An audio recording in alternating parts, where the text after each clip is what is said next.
يقتل مؤمنا متعمدا فجزاؤه جهنم যে নাকি ইচ্ছাকৃতভাবে কোনো মুমিনকে হত্যা করবে হত্যার বদলা হলো জাহান্নাম খালিদান ফিহা সে এখানে সবসময় থাকবে ওয়া গাদিবাল্লাহু আলাইহি এবং আল্লাহ তাআলা তার উপরে অনেক বেশি রাগ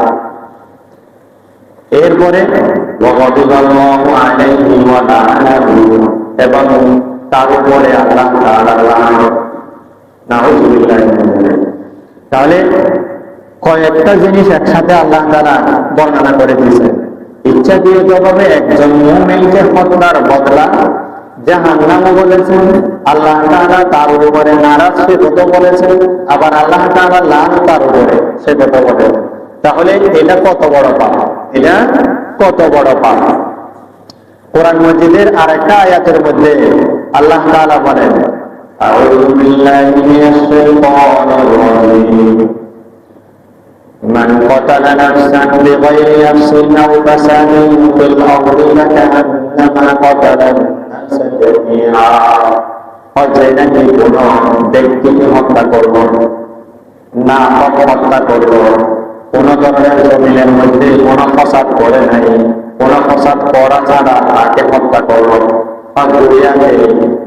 সে পুরো জাতিকে মানব জাতিকে হত্যা করলো, সে পুরো মানব জাতিকে কি করলো হত্যা করলো। তাহলে সে একজনকে হত্যা করলো মানে অনেকটা পুরো মানব জাতিকে হত্যা করলো। ওয়ামান আহইয়াহা ফাকান্নামা আহইয়ান-নাস জামিআ। যে নাকি একটা জানকে যে নাকি জীবিত রাখলো, সেই পুরো মানব জাতিকে জীবিত রাখলো, সে পুরো মানব জাতিকে কি করলো জীবিত রাখলো। তাহলে একজন মানুষকে হত্যা করা পুরো মানব জাতিকে হত্যা করার সমান। একজন মানুষকে হত্যা করা পুরো মানব জাতিকে কি হত্যা করার সমান। একজন মুসলমান, সেখানেও মুসলমান যেটা নাকি আছে সেটা হলো কতল।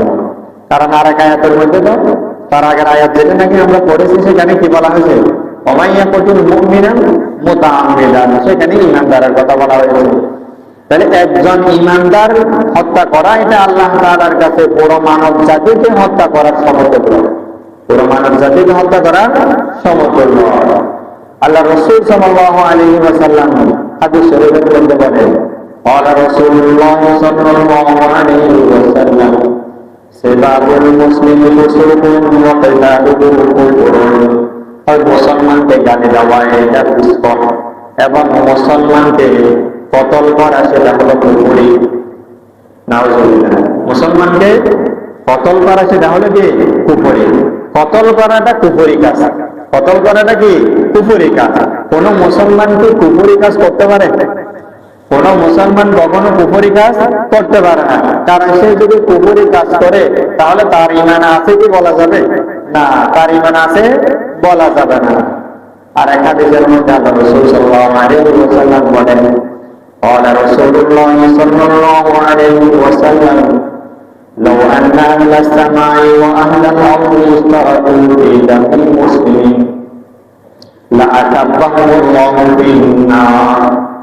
যদি কোন মুসলমানের হত্যাকাণ্ডের মধ্যে আসমানবাসী এবং জমিনবাসী সবাই যদি শরীক থাকে, সবাই এই হত্যাকাণ্ডের মধ্যে কি আছে শরীক আছে, আসমানবাসী আর জমিনবাসী, সবাইকে আল্লাহ তাআলা জাহান্নামে দিবেন। নাউযুবিল্লাহ। কত বড় এই হত্যাকাণ্ড, এটা কত বড় পাপ। হত্যাকাণ্ড এটা কত বড় পাপ। এই হত্যাকাণ্ড এটা এত বড় পাপ যে এই পাপটা কখনো কোনো মুসলমান করতে পারে না।